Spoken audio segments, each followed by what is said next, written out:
Hi guys, so it is my great privilege to sit with my personal hero, Jay Smith, to talk about this book, if I can borrow it.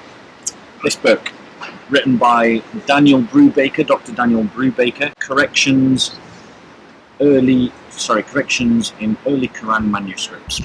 And he's given, it says 20 examples, but apparently he got talked into sticking 2 extra ones in there. And I just want to talk through this material with Jay for you in an environment that doesn't have all the shouting and the screaming and the issues connected. And I'll just sort of introduce it as by saying that this was one of the earliest arguments that I had heard from Muslims against the Christian faith, which is that your Bible has been changed and therefore your Bible is unreliable. Now, Jay, why would a Muslim make that kind of argument against a Christian about the Bible? For 2 reasons. Bob, thanks. This is great to be with you finally, to be able to talk face to face. Ditto. The first problem is that, or the reason that they are really attacking the Bible, is because there's been so much out there about the Bible. We're the only book that's ever had these tests applied to it. You take a look at all the great historical criticism, redacted criticism, source criticism, textual criticism. These words, these names were invented on the Bible. This Bible has been attacked since the 1800s. So coming up to 200 years, they have tried every kind of criticism, created the criticisms on this Bible.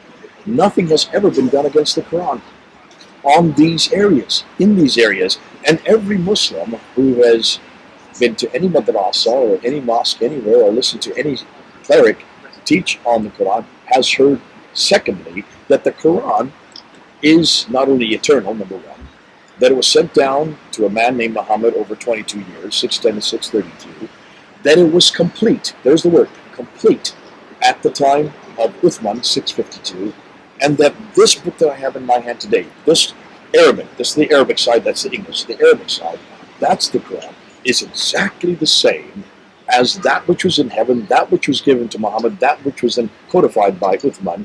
Every chapter, every verse, every word, every letter, and as we heard yesterday, even every diacritical mark, every dot and vowelization is exactly the same as that which we have in heaven. Now, that is drilled into their head. There has never been any other narrative. Have you heard of another narrative? No, absolutely. I think, and I think that probably underpins the reason why the Muslims make the argument against the Bible, that it has been changed, and they quote all these kind of studies from the 1800s, because they have been convinced since childhood that the Quran has never been changed. So when they encounter all this research that talks about textual variants within the New Testament and so on, they think that somehow invalidates the Bible. May I say one more thing? Yeah, of course. And probably the most important thing. That's all what they've heard. The more damaging part is that Muslims only have one authority to go to, and that's this book. This book has always existed eternally. Therefore, how can it have any human intervention? How could there be anybody that has either changed it, deleted it, or created it, had anything to do with it? Once you have human intervention of any kind, it immediately takes it away from these eternal tablets. Yeah. It is inimitable, is the word they love to use. I've been getting that since the 1990s. It is above criticism, unlike the Bible, because it doesn't follow in the same category as the Bible. This is not inimitable. We know it's written by men. We know who the men's names are. Many of the books we give the men's names to. So immediately, you see, we're talking about 2 different categories. Yeah. Now, if that is the case, this is their own authority, the only authority they have, the only source they can go to for everything they believe. And they understand the Quran to be the literal word of God, whereas Christians understand the Bible to be the inspired words of men. And inspired words of men, written by men, inspired by God. Exactly, and that gives a radical difference to how we understand the 2 books. Yeah. And also that the Bible is a document that points to our real authority, which is Jesus Christ. Who is the Word of God. Who is the Word of God, exactly. The Scriptures point to Jesus like the Church points to Jesus, because the Christian faith is a person-based religion. But by contrast, Islam is a book-based religion, and that is literally meant to be the words of This God. is greater than Muhammad. This is greater than everybody. Yeah. Co-equal with God. If it is co-eternal with God, that's a duality all right there. Now, But certainly, I don't want to get too far off. no, off but so you see, that if conversation. that is the case, can you then understand why anybody who claims that this is written by men, as we are now doing, who claims it's not even revealed to a man named Muhammad, it couldn't have been, nor was it ever codified and completed at the time of Uthman, and that it is full of changes, what does that do to its credibility? What would that do to every Muslim's faith? Because that would destroy everything that they are dependent on. So it's much more than just an argument of text criticism. We're arguing for the whole integrity of Islam by this argument. Because it affects a fundamental claim, particularly that lots of modern polemicists and apologists make, that this idea of the book is an unchanged thing. Well, the Quran makes that claim itself. Exactly. In chapter 85, verse 22. Yeah, and if it has been changed, what kind of evidences would we expect to see to demonstrate change in the text of the Quran? Okay, before we even ask that, where would we go to find that original Quran that they're claiming existed? Answer my question. So, what kind of evidence, what kind of things would we be expecting to see in terms of changes? Okay, I understood, but the problem is you'd have to go to some manuscripts to find that. The changes we're looking for are any accretions, any deletions, any replacements, any coverings, any erasures, any insertions, anything. Just one. All we need is one to show that this is not from God, nor could it could be eternal. Yep. Because that's a man-made. Anytime you have an insertion or a deletion or accretion or eraser, anytime you see anything that is a manipulation of the text, that's man-made. Exactly. And in terms of an historical query into a text, how would you go about inquiring a text and to note if there was evolution in a text? How would you go about doing that? You'd have to have the original. You have to have the original. Do we have an original? Or the oldest, the closest to the original. Okay, so do we have an original? Muslims would claim yes. Right, and what would they claim? They claim there are 6 of them. Give me what those 6 are. The Topkapı, which is the manuscript that is in Istanbul, in Topkapı Museum. The Samarkand, which is in Tashkent in Uzbekistan. The Mail manuscript, which is right here. We're right here at the British Library. I don't know if people know that. The British Library is right behind us. Yep. So in that building right there is the 3rd most important manuscript in the world. That's why we're here. That's why we're doing this in front of the British Library. Yeah. Then you have the Petropolis manuscript, which is in the Bibliothèque Nationale in Paris, just across the channel. And then you have what we call the Husseini manuscript in Cairo. It's also known as the Fustat manuscript. But probably the most important one, the earliest one, the best one as far as dating is concerned, would be the Sana'a manuscript, which is in Yemen, in Sana'a. Okay, so we have these early manuscripts, these 6 early manuscripts, extant manuscripts. Do we have a system of school within Islam of Muslims who've compared these different Qurans and then demonstrated that they're all identical? I mean, does such a thing exist? Who would you name as someone then? And this is coming to the book. Tell us about Dan Brubaker and what he's someone. Gone. When you say who has done this, there are 2 Muslim scholars, Dr. Tayyar Altıkılıç and Dr. Ekmel Nisanoğlu from Turkey, who control the Topkapı manuscript, which is considered to be the best of all the manuscripts. Right. There has been a debate, much of it engendered by us, from Speaker's Corner, where the claim has been made by people like Adnan Rashid that there were 100,000 of these manuscripts. He claimed that he had 2 or 3 that he owned that were from the time of Uthman. He used to claim this in the early 2000s. After we confronted him on that, he brought it down to 10,000. After that, it was then brought down to about 1,000 manuscripts.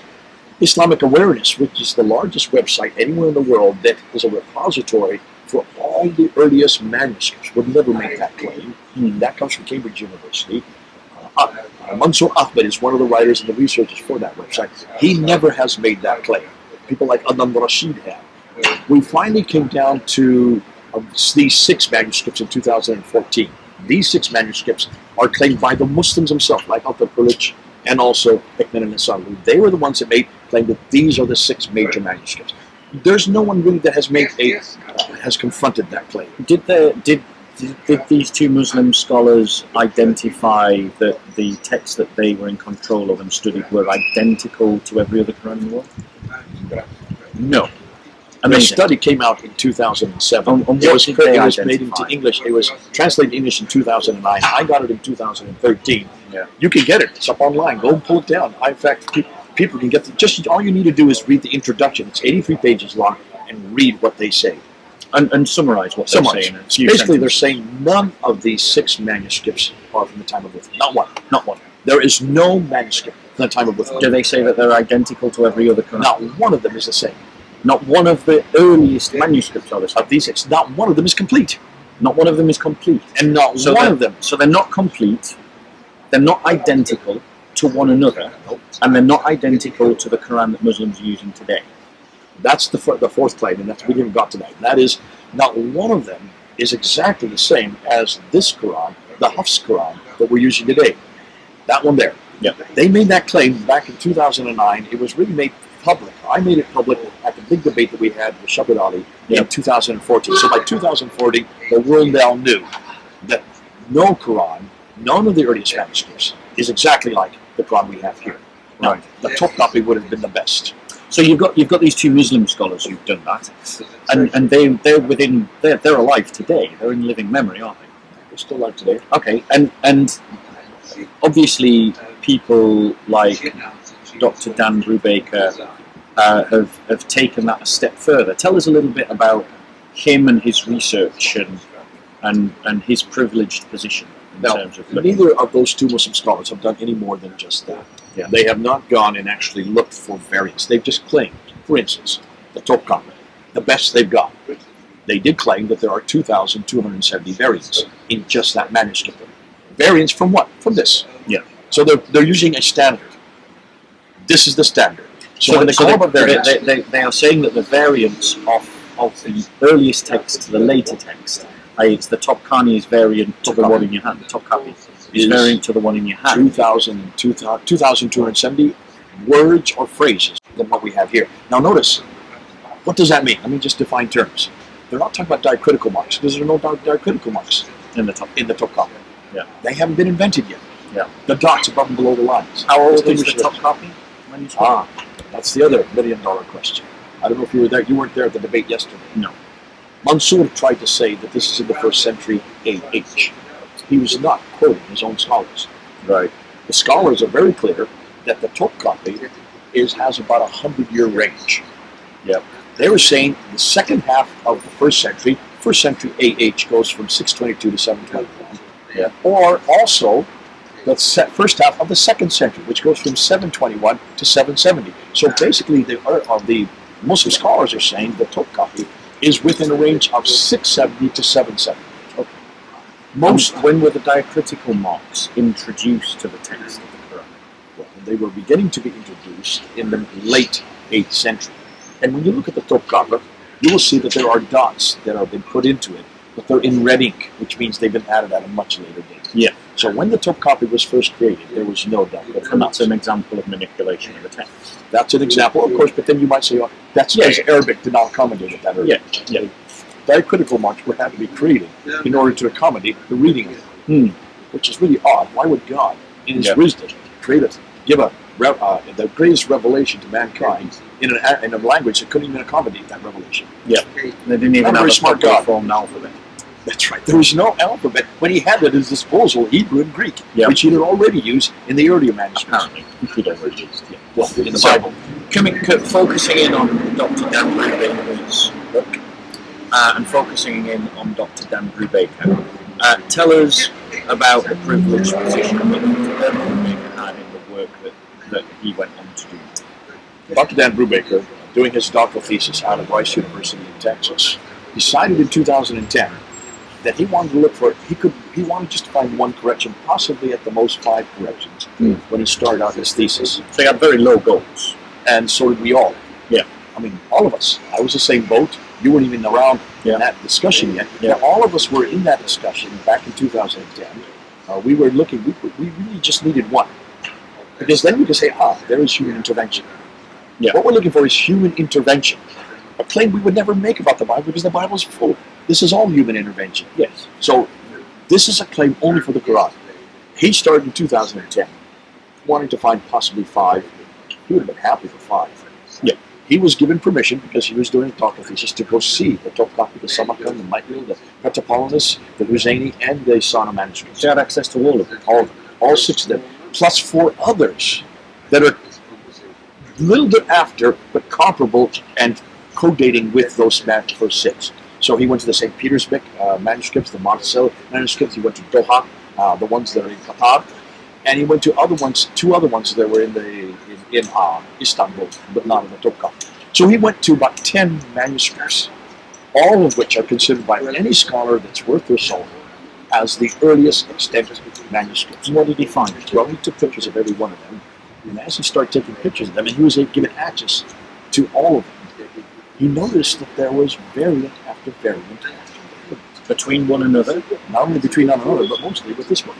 So they varianted between one another and the 19th. I can't say yet whether they're very, because that's yet to be done. That's another topic. Maybe you can do that one. Probably. Because there is so much yet to do. Remember, he's the first to do this. Yeah. Alta College and at Sunderland were given 5 years between 2002 to 2007 just to look at those 6. And they did a cursory look. They didn't really do an in-depth because they're not even asking the question you're asking. Yeah. They were asking different. Nor is Dan answering the question you're asking. Yeah. He hasn't had a chance to look at one between the other. Yeah. That has yet to be done. So and his anybody question- watching this, can you do that? So his question was, how do these compare to the one in your hand? He only wanted to see if there was variance with this one. Right. Because So this that is was the official primary text. aim of his research. This is the Huff's text. But what did he find? He found 800 800. insertions, Yeah. deletions, Yeah.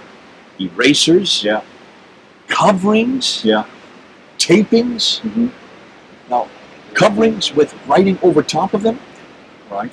Now, what am I talking about? Yeah, let's just break down those terms because a lot of our audience are not going to be academics or understand the Let's show them. language. Let's show them right here. So let's just go through some and then and discuss them. How do we do that? Why don't we introduce this book? So this is the book, guys, that you need to go and buy. It annuls the arguments around whether the text of the Quran has been perfectly preserved, and it does so by This book has only been available in the last 24 hours. So anybody watching this, you can go buy it. we got an exclusive, guys. We got an exclusive. And it is made for laymen. It's made for lay people. Not only does it give you where the variant is, it shows you in a text, in a modern day Huff's text, where it should be, why it's missing, and what's before and after, so you can do a comparative. So any Muslim who's watching this is for you. This is your Quran. This is something no Muslim has done. Dan Brubaker has to do it. It's not even his text. It'll be interesting to see how the Islamic academic world engages with this this line of argumentation. So starting with this first one, which is number 1 insertion in the Topkani Surah 9. Topkapi, Surah 972. What is it that we're looking at? Why do we start with this one? I've asked Dan, it's important that we do start with the Topkapi, because the Topkapi is the only manuscript that most of the Muslims who are in the discussion are willing to defend now. Right. They're no longer going to defend the Salah manuscript because of the book that came out last year by Asma Hilal, which pretty much destroys the Salah because of the palimpsests, because it's a lower text. It's been written off as a student's Quran. That's an excuse. But let's come back around to that if we've got time. So we start with the Topkapi. So you can see there is a huwa. Huwa is the word. Okay, that is if we're going to put it up on the screen, and it says what Ridwanun min Allahu Akbaru Dalika Huwa Fawzu Azim. Excuse my Arabic, I'm a terrible, I know anybody is going to cringe their ears. I'm an American speaking Arabic as an American. But the translation of that is, and Allah's good pleasure is greater, that is the great triumph. That's what it says. The word huwa, that is not in the text here. It had to be added at a later date. Can you see it's much smaller? Yeah, it's been they had to squashed. shrink it to get in there. Squashed in, hasn't it? And it's with a different nib, a much thinner nib, Yeah. by a different hand. So the thicker lines that you can see Are the original. are the original, and then someone's come along with a finer nib and then squashed it in. So that is an obvious later correction. But hold on a minute, there's no reason to put the hua there. Yeah. The meaning is still the same. Yeah. So why did they have to put the hua there? Well, it would seem to me to indicate. Let me just play devil's advocate. That would seem to indicate to me a scribal error. Someone has. Of what? Let me explain. Someone has made a scribal error. They've then spotted that scribal error and they've come back and inserted it into the. There's no scribal error there. Go on, explain. The name is whether you put it is or you leave it that is or leave it that is, either in or out, it still means the same thing. Yeah. So what do you mean by scribal error? Well, a scribal error, as in the word should have been there, but they forgot to write it in. Should have been there. What do you mean by that? Well, there is some earlier understanding of the text that includes that Earlier? word. How about later? Well, Obviously, this does not fit the standard. Well, I think what's important is to remember that the top copy is one of the earliest texts that we have. Okay, so why did they just leave the whole out? Well, I'm playing devil's advocate. Yeah, but you haven't answered my question yet. Well, I'm suggesting to you that it's evidence of an earlier textual tradition that the top copy contradicts. So give me something new. Give me a name. But that's the problem. There isn't anything. There is. There's one called There the is? Sana. Oh, the Sana manuscript. The Sana Yes, of doesn't course. have it either. The Sana doesn't either. So what has it that That's they have to interesting. add it? What So- is it? Why are they adding the hua there? So what we've got then, like my personal theory from being introduced to this material is that there's evidence clearly that there's multiple textual traditions to the Quran, and that they don't match. Okay, so And that again, getting back to this one, yes, why do they have to put the hua in there? because someone came along with familiarity to a different textual tradition and added it. Who and when and where? That is a brilliant question to which I don't have any of the answers. This is it. The 1924. This does not parallel this book. Yeah. This does not parallel the 1924 Huff's text. The Huff's text has a hua there. Yes. Therefore, they had to put the hua in there so that it parallels 1924. Hold on, that's not even 100 years ago. Well, I don't want to. I want to come into that argument later because I do disagree with some of your analysis of this information. I'm putting it out there. Yeah, That's the fine. first one. Let's look That's at the fine. second one. So let's look at another one. Okay. So we've got Number here, 2, and we're going to go on sequence as Yeah. they are in the book itself, so people can have the book and I'll alongside. try and find number 3 while you're talking Lahum about it. is- Just introduce it. If you look here, and you can see there on the screen, look at the green arrow. The green arrow is pointing to this word here, lahum. This will be on your screen, okay? Lahum, which means for him. Now, originally, it was just a lam and a he. The mim was not there, just the lam and the he, if you speak Arabic. They had to erase that. Did you hear that? They erased it and wrote over top of it. Yeah. So here you have an eraser in the Petropolitanus manuscript, which is from the early 8th century, Yeah. around the same time as the Topkapi, and they've taken the lamhe out and added lahum. Originally it said, or do they have associates who enacted for him? Yeah. Now it says, or do they have associates who enacted for them? So they made it from singular into plural. So it's an incontrovertible manipulation of the text that has a direct transformation of the meaning. It changes the meaning, because now In a it makes- minor way. nonetheless, but if it's this a is change. God's holy word that has been eternal And never has changed. no human intervention. There's a human intervention. Yeah.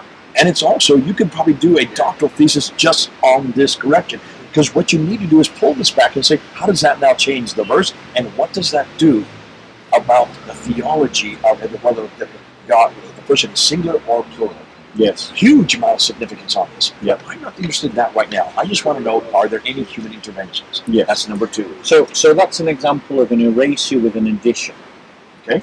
So let's look at. I'm going to skip because there are some that are more interesting. I want to show 3, because we need to go in sequence. Okay. Because that one's really gets Can I? We'll show 3, but I do want to. There are certain ones I pulled out on purpose because we're on a time limit. We can't go through all 20 odd. So there are some that I want to talk about. So let's talk about number This 3. one's exciting. Okay. So just demonstrate. introduce We'll put it up there for you. Now take a look. We put it into 9 panels here. And the reason why, in every one of those panels, can you see Allah, Allah, Allah, Allah, Allah, Allah. Yeah. Allah has been added in at a later date. This is in the same Fustat manuscript, which is from Egypt. Yep. It is the same manuscript. So that's a 9th century. Now, it's important just to point out, Jay, for our audiences, that by the 9th century, the Muslims were in charge of a powerful, wealthy empire. A powerful, wealthy empire that had the ability to have professionals produce manuscripts. I think by it the was 7th century, by well, 661. yeah, but by the 9th century, it was pretty well. By Abdul al-Malik, who Yeah. then controlled from Spain all the way to India. Yeah. That's 685, so that's the late 7th century. They could do what you're claiming. And yet, we don't have any codex from the 7th century. From the time of Abdul Malik, we have none. None at all, despite the fact that they had the resources and the empire to do it. The possible undertext, palimpsest of the Sunnah could be from this time. Possibly, Okay. yes. So here we have 9 examples of the name Allah. Remember, this is the name for God. Whoever wrote this manuscript forgot God's name. How many times? Well, this is just 9 we have here. He's found 12 so far. So there were 12 examples in this manuscript where the scribe of the 9th century manuscript we're talking about forgot to insert the word Allah. It could have been centuries later they put that on. We have no idea because Yeah. we haven't had access to this manuscript to date the ink. Right, but not that we could date the ink. Not that you could date the ink, but can you Not- see, if you don't know God's name, if his name's not even there, what in the world, who is it that you're referring to in all these verses? Well, I mean, this to me, because Allah's name will have appeared in that text in other places. Where does it appear? Well, no, hold on. In the very text itself, in that original, we're talking about just talking about the 9th century text. The name Allah would have still been in other places. Why is it not in those places? Well, that's a very good question. It's a I'm going to very keep good coming back to this. I know you don't want me to. No, But it's not that I don't want you to. It's The just- reason they had to then introduce it is because this text has it in those 12 places. Again, you kind of jump in the gun because I do disagree with the conclusion, but I don't want to get to the conclusion yet until we've gone to some I'm not examples. even concluding. I'm just reminding it that in every case they're standardizing the text. There is a standardization of the text, definitely. But I'm aware of your theory, and it's your theory that I disagree with. But what I haven't said find my theory interesting- I know what your theory is. I'm not going to say it. I know you. I know. I I'm going to leave you hanging dry. I'm just going to make sure everybody watching questions as to why all these changes are here. Yes, that's what we're doing. But I would put it to you that what we're actually seeing is an attempt within the Islamic world, much earlier than modern times, to try and standardize the text. And I wonder personally whether there is some Arabic book out there, some Arabic history book out there that's yet to be translated, maybe even forgotten, some ancient Arabic document that might even record an attempt, like the Jews had an attempt to sort of standardize the Old Testament much later than the time of Christ. That there might be a record within Islamic history of Muslims attempting again to standardize the text. I think the book is there. You know, There it is. no. Unfortunately, not read by Muslims. Let's Yeah. move on. Right. Now, Let's just talk about this for a moment. So we've got additions to the word Allah. Now, it's significant that the addition of the name of Allah, you would imagine, because it's Allah's name, it would be something quite precious. That it would, it's not like the Greek letter. Let me show you another one. This one came up yesterday at the debate. Okay. And this is very significant. It's going to answer it real quickly. We wanted to show chapter 44, chapter 66, verse 8. Now, chapter 66, verse 8 is very innocuous. But Munson jumped on it really quick. Right. Well, Because if you look here, we're going to put it, it's actually slide number 11. So it's, not slide number, it's correction number 11 in Dan's book. Yeah. So we're jumping ahead. Yeah. You will notice that the word Allah, there's the Allah, it's very significant. It's out in the margin. It's obvious it was added at a later date. Yes. Okay? What's fascinating is, this is in chapter 66, verse 8, in the Topkapi. There's the Topkapi again. Yep. We wanted to hit the top copy. So we now gone to the top copy. Top copy, back to the top copy. Back to the top. Meanwhile, between this, we've gone to the BNF, which is the Bibliothèque Nationale in Paris. We've also gone to the Doha manuscript, and we've been up to with the Sana'a. Now we're coming back to the top copy. We started the top copy. We now come back to the top copy. Himanshu said, "See, what you need to do, Jay, if you only knew what you were doing, is to look at any manuscript that predates this. Yes. Compare and see if Allah is in that manuscript." Yes. I said, "Well, what manuscript predates this?" He said, "Well, the Sana'a manuscript, which is true. It's 705. This is around 720 to possibly 750. Yeah. So 705 is the earliest Sana'a. Yes. Later. So we looked it up real quickly. Hatun was right next to me. She looked up everything that is in the Sana'a manuscript. Chapter 66 is not even there. It doesn't exist. Doesn't even go to 66. No. So there's no textual, at this moment in time, pending some later discovery, there is actually no evidential way that a Muslim could verify which is the correct text. Because there's with nothing earlier. or without the Allah. Exactly. Now, we did that within 5 minutes, standing on the ladder, because we were questioned about it. If we can do that in 5 minutes, can you see? They've had this around for 1,400 years. Why haven't they been doing this? And that's the point that I wanted to draw between these with regards to the Allahs, is that in terms of verifying the text, the argument that's made by Muslims is you just go off the earliest text. Whatever the earliest text says is the correct one, because it's never been changed. It's a logical reasoning, isn't it? Like, because my book has never been changed, whatever the earliest text says is always the correct one. Copyist errors is what he said. Exactly.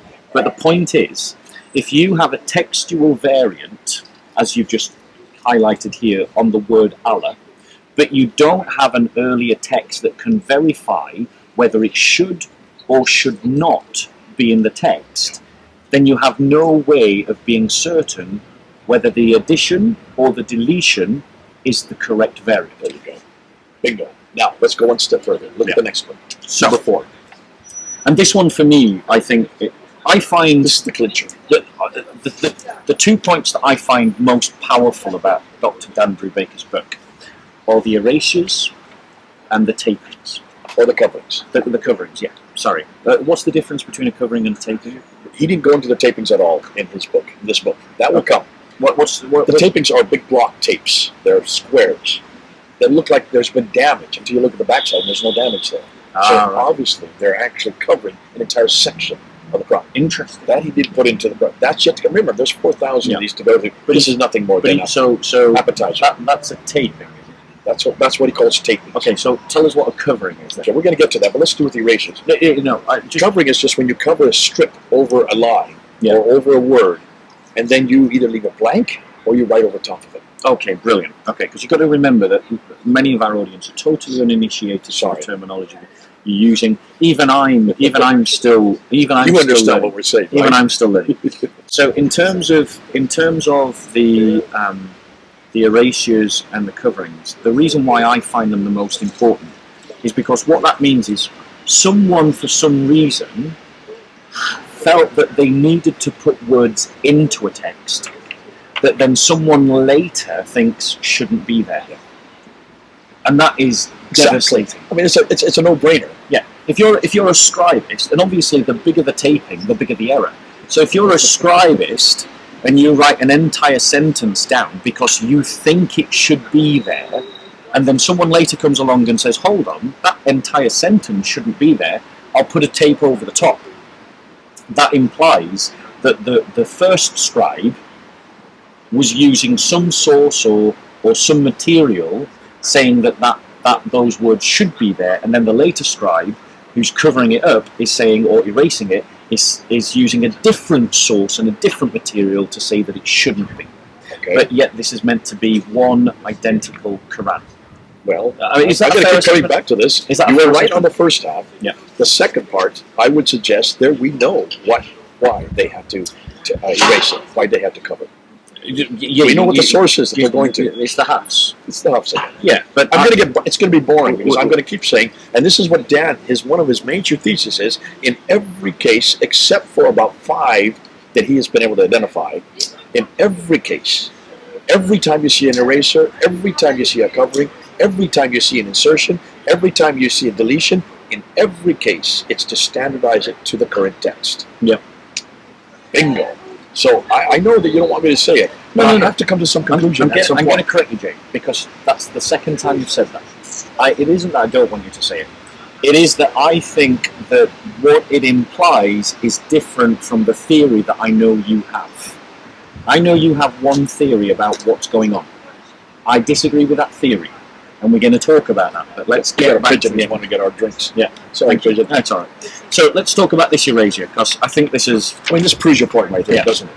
Take a look at this. We put this up on the slide. This is Surah 30. So this is slide number 4.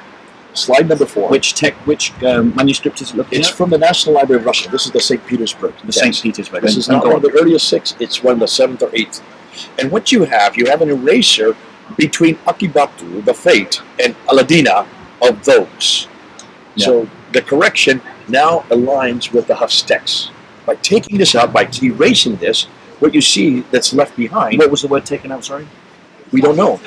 Can you tell me? No. Bingo. There's the problem. We have no idea what was taken out. So someone actually thought that there was words or there was words there. Yeah, of course. But someone, whether it was a word or words, but someone obviously thought who was writing this St. Petersburg manuscript that there was extra words in the text. Extra from what? Exactly. You don't want to. I'm going to tell you. It's because the Hafs doesn't have those words there. Yeah. But no, hold on. What's interesting is why did the scribe who wrote the St. Petersburg, what was he using to add extra words? That for me is the real chunky question. We can't know that because we're not the scribe. Yeah. What we do know is that what has been erased is between 4 and 6 letters. That by comparing the size with the words around it. Okay. So it's only about 4 to 6 letters. So a word then, or maybe two words. Or 2 words. 2 words. But obviously doesn't exist in the text today. It did then. Yeah. Well, that's the really interesting thing is we've got an example of a scribe adding 2. And now we're coming to the coverings. Don't jump ahead. Stop trying to take over this interview. So we've so controlled. We've got a text here. We've got a text here because for me, what I find fundamentally important, and this is the question every Muslim needs to answer, is when that scribe was writing down that text, why did he feel that there were extra words that he was copying? And then this is the discussion point is then someone comes along later and takes it out. So let's look at slide 22, coverings overwritten from the Cairo And we're kind of jumping around this one. This is these are the 2 that I asked Dan to include in his book. He didn't have these, and I said, you've got to. There's quite a few of these, but he decided to go ahead and do this one on my request, so I thank you for that. This is from the Cairo Musaf al-Sharif, and it's chapter 13, verse 11 to 12. On the first line, pictured, where the green arrow is, all but the first 2 letters of Anfusihim in themselves has been written on top of such of the cover that you see there. Now, on the second to last line, which is down here, you can see, if you look carefully, you can see the covering itself. Can you see the lines of the covering? You can see the outline of the covering. Yeah. The covering has been made there, and then they have added another text. Yes. Can you tell it's a completely different, it's much darker ink, it's much newer ink, and it's more stylized than anything around it. It's like the medieval equivalent of Tippins. That's right. You can see that, that's right, Tippins. So what they have done, they have covered over not 1 line, but 2 lines. So you're talking almost an entire verse here. They have covered over that doesn't correspond with what we have today, and they've only written about half as many words. That's why they've had to elongate the letters in a style that doesn't match the rest of that entire Absolutely passage. Not. Well, it stands out, doesn't it? That is so exaggerated. They've exaggerated there that you almost can't even see that that's a copy. Yeah, you have to know your Arabic pretty good to be. It is almost like it's like it's almost like I don't know how to explain. Like they slid their pen by accident. Yeah, because they're trying to keep up they're trying to replace the existing erased material or covered material with enough text so that possibly we won't notice. Yeah, and you notice it. Anybody else can. And this is the Mushaf al-Sharif. Is that the one in Egypt? This is the one in Egypt, right? Okay, and again that goes back to this idea that one scribe was using one source material that had certain words, and then another scribe has come along a little later on, and he's correcting.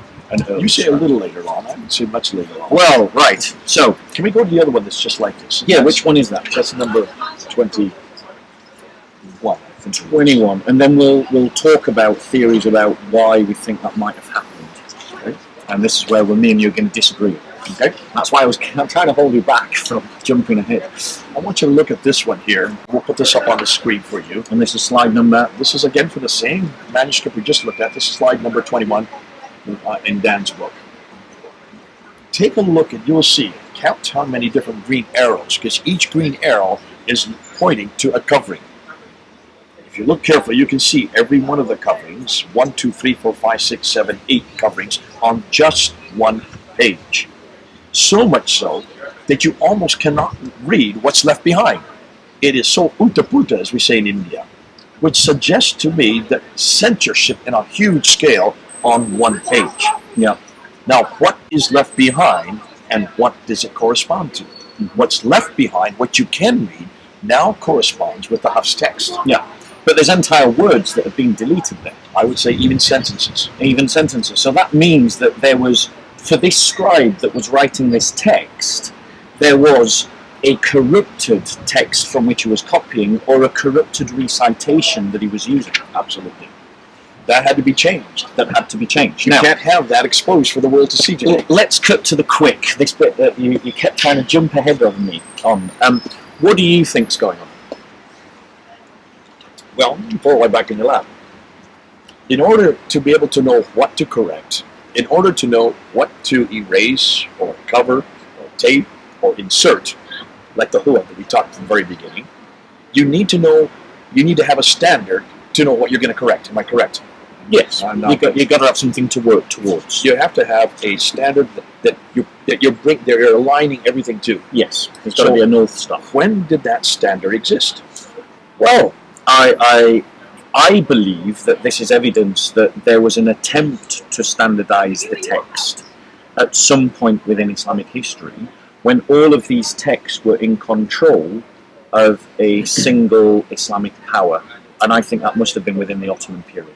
It's not the Ottoman period. So, show me an Ottoman Quran that would support what you just said. Well, I am simply hypothesizing. Okay, let me just tell you what we do now know. I mean, knock down my argument if you want. I'm going to knock it down real quickly, because what we now know, and this is Gabriel Said Reynolds, he's the one that, and No Sedan, the two of them wrote this in 2009. So this is nothing new. That this has been out for 10 years. Yeah, we're in 2019. What they found out when they did research, and actually the first thing I'm going to say is well known. It's been around for almost 100 years, and that is that they needed in Egypt to make a standard text. And the reason why is that in the high schools in Egypt, when they had standardized tests on theology, they were noticing that the answers had so many different answers because students had memorized the Quran in around 37 different derivations of different types of Qurans. So to put that into basic English, for those of you that are uninitiated, what happened was when Egypt became independent, they imported Qurans from around the world for their education system, gave them to their students with the assumption that they were all the same. The students then used them in good faith. That didn't happen when they became independent. Those scripts, those different Qurans have been there since the 8th century. You can get them all over the Arab world, even today. But the Qurans that were used as books by the students have been there since 796. I doubt that they would have given students in high school ancient documents to read. No, just bear with me on this. We can trace them all back to the 9th. I'm just talking about the books that were in those hands. Books are on. You can go to. Listen, we have already got 32 of them just by going to the marketplaces in Jordan, in Yemen, yeah, exactly, in Morocco today. Yeah, in 2018 you can get them. They're still there. So here you have students using different Qurans. They're bringing these different Qurans from, let's say they're their home Qurans, because they go and they do their homework. Yeah. They're writing out, but they're probably memorizing it as well. And one may be memorizing a Quran that is written by a man named Warsh. Yeah. Another is writing a Quran that's written by Al-Duri. Yeah. Another is written another Quran that's written by Khalun. Yeah. And then you have another Quran named by a man named Hafs. Yes. So who are these Al-Duris and these Khaluns and these Warsh? And who are these guys?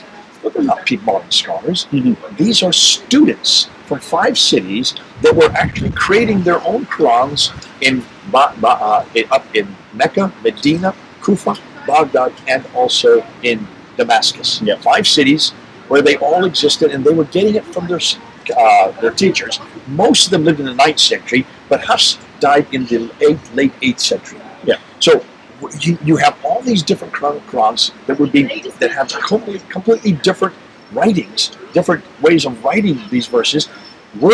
We've just done a comparison of 23 of them, and we've come up with 93,000 differences. And that's the diacritical differences. Those are the diacritical differences. So something needs to be done. Let's just unpack diacritical differences. Let me unpack that briefly for my my audience.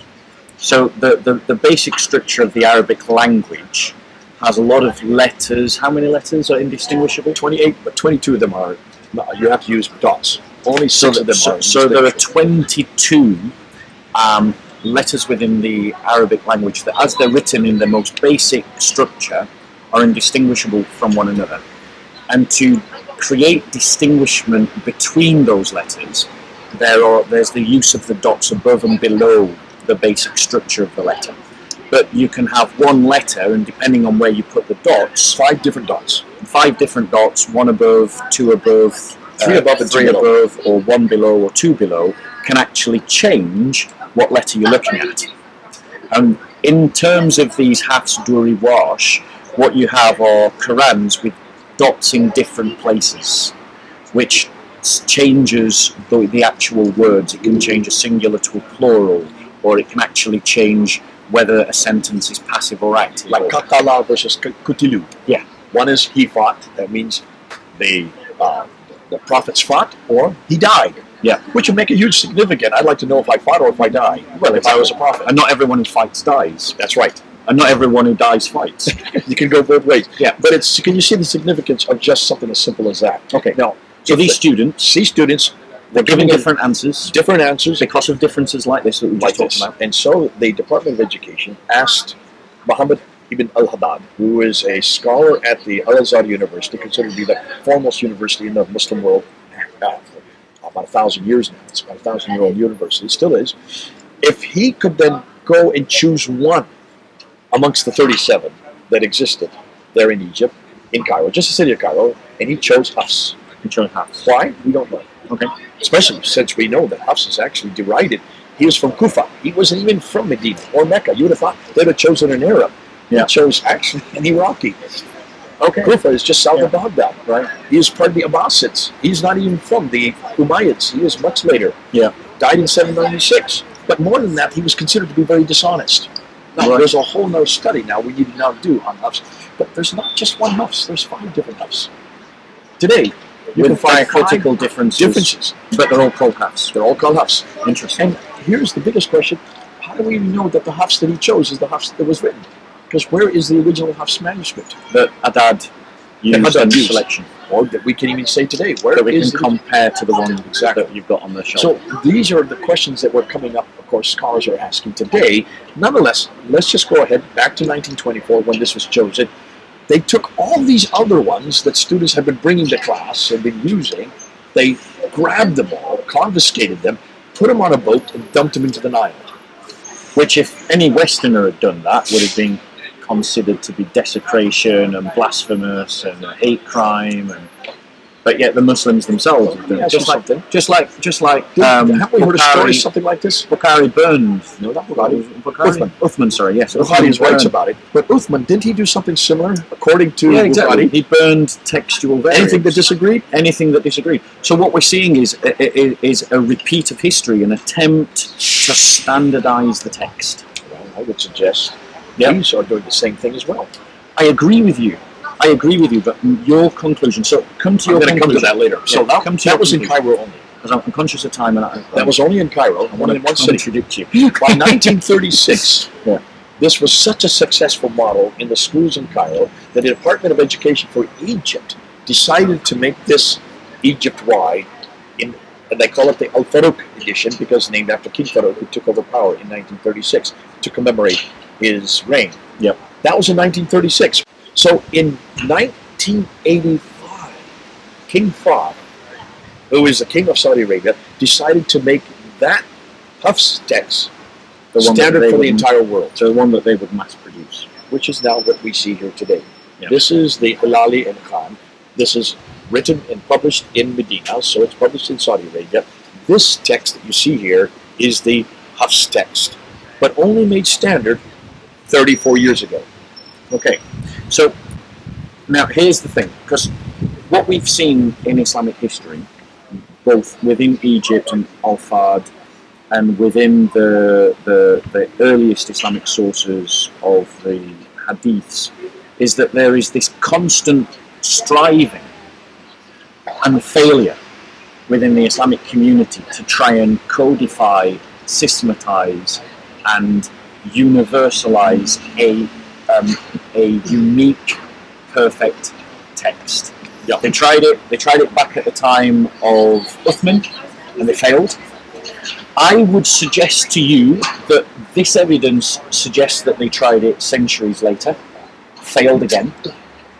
But you actually think that actually this indicates something else. Okay, this is just Jay Smith saying this in May of 2019, and I will probably be derided for I'm saying this. going to bash you for it. You're going to bash me for it. He doesn't like me saying this. I think it's a terrible But idea. in order to standardize a text, you need to have a standard to be for which it to be corrected to. Yes. How can you do that unless a standard has been codified for the whole world? Hmm. Because many of these manuscripts, except for one, even were in place in Egypt. Yeah. These were all outside of Egypt. Yeah. So either they knew what the standard was centuries ago, and they knew they were going to do that, and they just finally got caught up to it. Yeah. If that were the case, then fine, you're right. Maybe this was done centuries ago. The problem I have with that is, it looks like the standardization is coming much more recently, possibly in the last 100 years, possibly since 1924. I would even say possibly even since 1985. Now, here's where I want to challenge you strongly on your conclusion. Yeah. It's undeniable that the evidence demonstrates manipulation of the text. A clear, conscious effort to manipulate the text. That's clear, it's there, you can see it with your own eyes. So that's not the dispute. Because the King Fahd, he has the power to mass produce a document, but he doesn't have the authority to say this text and this text alone. That's not in with his remit. He doesn't have that power to tell every Muslim you should use this. It's not like a pope, you know. And even the pope couldn't do that. He would need a council. But in terms of the reason why I object to the idea that this occurred post 1920s, 1980s is because, for instance, I'm going to mispronounce it, the Mial, the one here in the British Ma'il, the Ma'il Codex here in the British Library, which is one that Dan Brigbaker looked at, and he found textual variants with the Ma'il and the 1924 version. Yeah? How long has that been in the British Library? Since At a guess, if you don't know, that's fine. Someone will I'm just trying to say stick the it early in. 1900s. Early 1900s.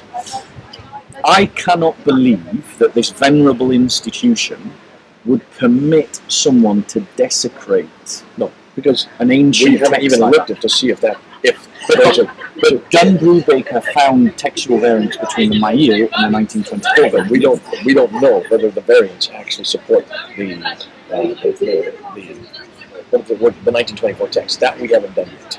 Sorry, did Dan Brubaker find variants between the Ma'il and None the of these so far are not. We know. Oh, right, my apologies. I assumed that. You're correct, because we do have the Petropolitans, which Yes. is in Paris, Right. which is under the authority of Francois de But Roche. the idea that the French government would allow someone to come and desecrate an ancient manuscript. Did you know how of it? For someone to come in the late 1980s and then change the text means that an authority within the state, a museum, a responsible person, would have had to sign that off. Okay, now, let me put it right back at you. I agree with you. I'm aware of that problem. So how do you think it all happened? How do you think they all were able to standardize it to one text? Well, firstly, I think that what demonstrates is that there is an attempt, a continuous attempt within the Islamic world to try and standardize a text. That this shows a movement within the Islamic world that contradicts their own narrative, because remember, Muslims have this narrative that the Wash and the Duri and all these other recitations all go back to Muhammad, so they're meant to be all equally valid. Who says that? Well, Muslim apologists. They say it today, in today's world. I know. Yeah, exactly. Did they say that earlier than today? Well, or are they saying that in the 1800s? I couldn't say. They aren't. This is a new polemic. This is not new apologetic, sorry. This is a new apologetic. It's like inventing a new belief, isn't it? It's almost they had to because they come across the Bible. The more they come across the Bible, the more they're making claims for the Quran. This is a polemic between Christianity and Islam. Yeah. That's why I love it that they're making these claims. Did you notice? We were there yesterday, but you were there. Every Muslim we asked, even Mansour, when we asked him, is this the exact text? The guy that we started with, we asked him, is this the exact word for word the same? Yes, it is. Is it letter for letter the same? Yes, it is. Is it diacritical mark for diacritical? He said, yes, it was. And it's not. It's on film. It's not. But even Mansour made the claim that if we can find this continuous textual, family that goes right back. He did say with the Prophet Muhammad, he quickly reneged on that and said, at least back to Uthman. But they could prove that. He did that. He's saying that on the letter. We're going to have to wrap up. I mean, Mansour, you could easily win your argument, mate. Just get me a text from 1824, 1724, 1624, 1524, 1424, 1324, all the way back, as early as you can. Go back to Uthman. Yeah, go all the way back to Uthman. Just bring them all out, mate. It's 14. No, he did 14 answer that texts, yesterday. 14 texts. We asked him, is there anything got Uthman? He said no. We asked him, is there any manuscript that is complete by the 7th century? He said no. Well, we had to force him to say it because he just would not want to answer that. So we finally said, so when is the earliest complete text that you have? And he finally admitted that by 721 there was 97%. But what he did say is they're not in one text. But 97 a little is bit not, here, a little bit here, a little bit here. 97 is not 100. It's not 100, and that's 100 years later. So that's the 8th century. So all you have to do, Mansour, is bring out this chain of texts that all match one another down through the centuries, and you win your argument. But Jay, we're going to have to stop there and invite everyone to buy the book. You're a difficult man to interview, but I love you lots. There you go. Get this book right here. Get this book. Guys, equip yourself, oh Christians. Anyway. Thank you very much. The half reading anywhere in the world today, anywhere you go. This reading we know it's been preserved even to the dot, to the letter, to the vowel, to the sound.